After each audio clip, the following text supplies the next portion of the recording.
I'm tired. How's it going? Tim Sykes here. Today we're going to be talking about restricted versus unrestricted stock. It's annoying, but it's useful.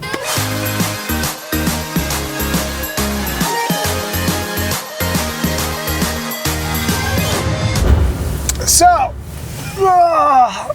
this is not a fun topic to talk about, but it's important that you understand restricted versus unrestricted stock. I'm just going to do this with my eyes closed because that's a good analogy. Once you're good enough at this game, you can do it with your eyes closed. For me, I'm just tired, so we're going to see if I can do a whole video lesson with my eyes closed.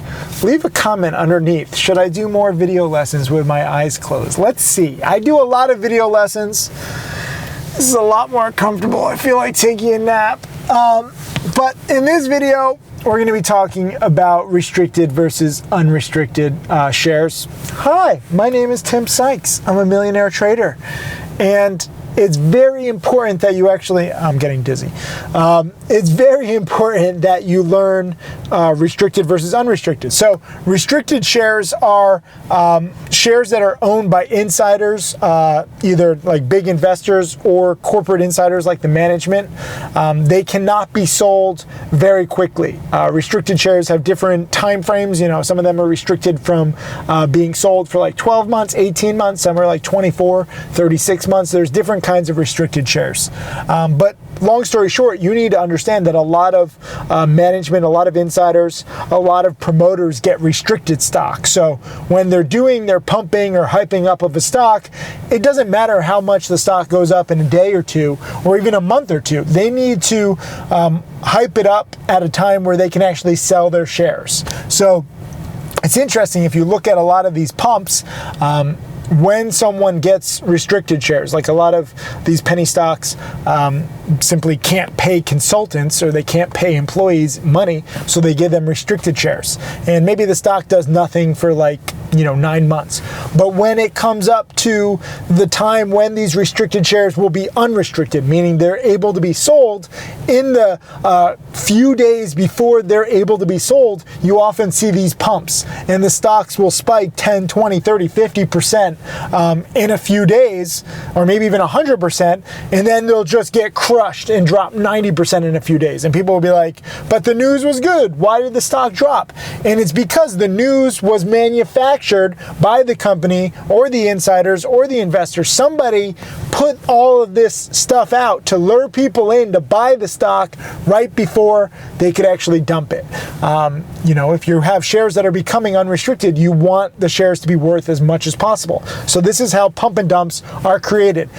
Click the link just below. I'm going to include a blog post that I wrote called "The Real Reason Why This Stock Dropped 88% in 4 days." It's an older blog post, but it's fascinating. And one of the investor relations from one of these pump and dumps was stupid enough to respond to an investor asking, why is the stock getting crushed? And the investor relations person said, well, some of the original shareholders have begun divesting their shares. When in reality, they created a whole pump and dump campaign for 2 weeks leading up to the date when those restricted shares can become unrestricted. And that's why the stock crashed all in 4 days. The original investors weren't divesting their shares. They were selling as much as they could. It was a freaking fire sale. And that's what penny stocks are. This is why the whole world hates on penny stocks, because they say these are all schemes. Yes, they are schemes. Predictable schemes. Shh. Don't tell anybody what you're learning in this video lesson. Don't tell anybody what you're learning from me. Keep it to yourself and profit from it. Because if you understand how the game works, one, you can ride the pump up because you know that they're pumping it up for several days or several weeks in order to get the stock price up. Two, you can try to short sell the stock when those shares become unrestricted. I think the ticker on that play in the blog post, again, click the link in the blog post just below. I think the ticker was CELH.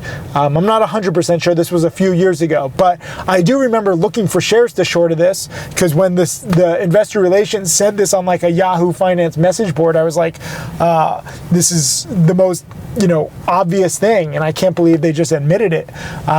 It was obviously like a newbie investor relations. You never talk about the game openly, but I tried to short it, and there were no shares to short. Sometimes you can't short a stock.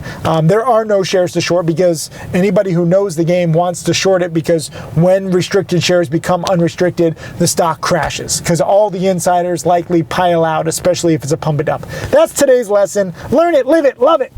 Hey, Tim Sykes, millionaire mentor and trader. Thank you for watching my videos. I hope that they help you. I want to share everything that I've learned over the years. You can check out more videos right over there, and also click subscribe so that you can watch all of these videos, get that knowledge, and become my next millionaire student.